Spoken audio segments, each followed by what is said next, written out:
As you can see, the engine is bolted onto 3 supporting engine mountings that are welded directly to the chassis.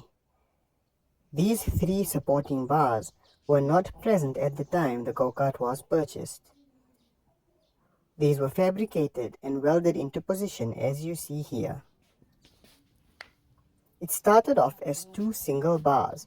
However, we then realized that it wasn't as strong as we would have liked, so we added an additional 3rd bar in the center.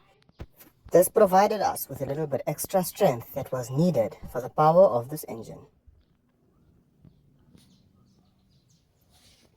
We also drilled 4 holes through the supporting bars that were welded to the chassis.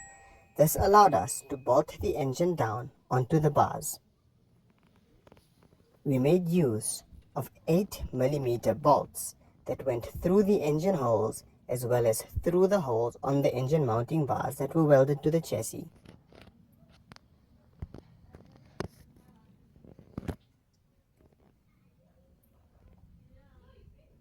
As you can see here, between the engine and the bar that's welded to the chassis, we've got a couple of spaces.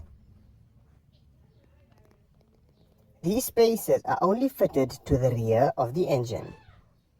These spaces allow us to increase the height and decrease the height so as to allow us to change the tension in the chain.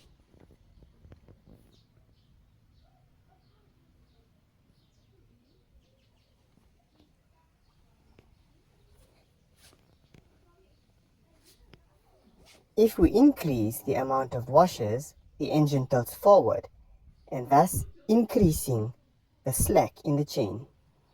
However, if we decrease the amount of washers, the engine sits a bit upright, and that obviously in turn increases the tension in the chain. So this can allow us to manipulate the tension as per our liking.